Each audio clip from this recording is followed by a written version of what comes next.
안녕하세요. 사랑하는 성도님, 오늘은 7월 16일입니다. 나라가 여호와께 속하리라. 오늘 말씀은 오바댜 1장 21절입니다.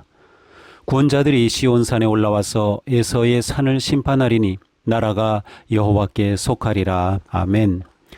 오바댜서는 구약에서 가장 짧은 예언서이지만 그 결론은 매우 웅장합니다.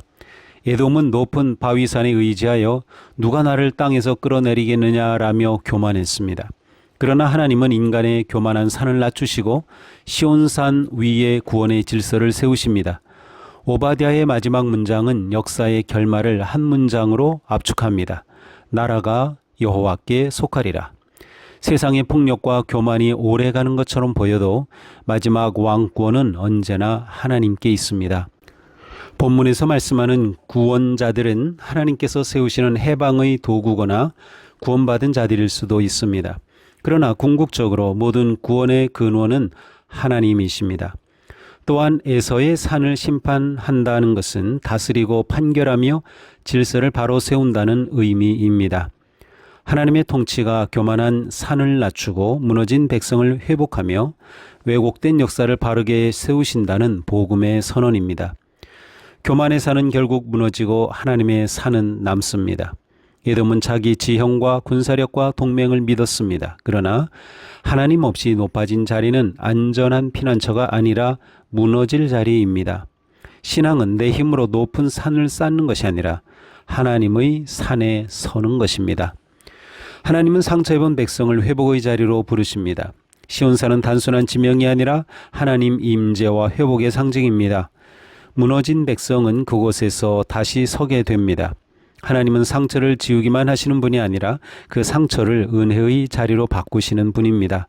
더 나아가 하나님의 구원을 받은 사람은 다른 사람을 살리는 도구가 됩니다. 본문의 구원자들은 하나님의 구원이 한 사람 안에 머물지 않고 공동체를 살리는 사명으로 확장됨을 보여줍니다. 우리는 구원자가 아닙니다. 그러나 구원받은 사람은 누군가에게 길을 열어주고 무너진 사람 곁에 서며 하나님의 다스림을 보여주는 작은 표지가 됩니다. 하나님의 심판은 세상을 바르게 세우는 은혜입니다. 심판은 단지 파괴가 아닙니다. 억울한 자의 눈물을 닦고 교만한 힘을 낮추며 정의의 질서를 회복하는 하나님의 거룩한 다스림입니다. 하나님 나라는 오늘 이 땅의 구분 현실을 새롭게 하시는 하나님의 통치입니다. 우리의 마지막 소망은 나라가 여호와께 속하는 것입니다. 세상 권세는 잠시 빛나지만 영원하지 않습니다.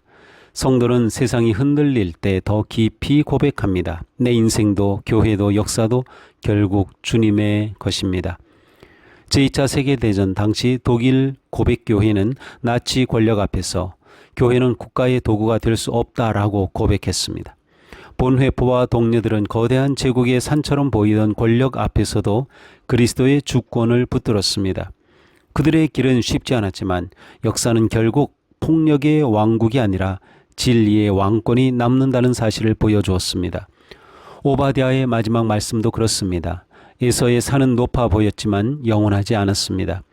시온산은 작아 보였지만 하나님의 약속이 머문 자리였습니다. 성도의 소망은 상황의 크기에 달리지 않고 하나님의 왕권의 확실함에 있습니다.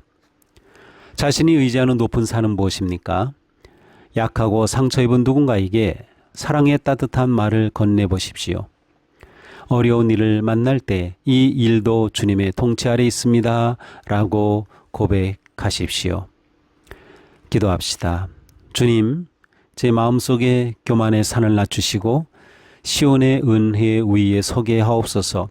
세상의 힘보다 하나님의 왕권을 더 신뢰하게 하시며 구원받은 자답게 누군가를 살리는 작은 도구로 살게 하옵소서. 제 삶과 가정과 교회와 역사가 주님의 손에 있음을 믿으며 오늘도 주님의 통치를 따라 걷게 하옵소서. 예수 그리스도님의 이름으로 기도합니다. 아멘. 네, 오늘도 나라가 여호와께 속하였다라는 확신과 믿음을 고백하며 담대하게 승리의 길로 나아가기를 축복합니다. 사랑합니다.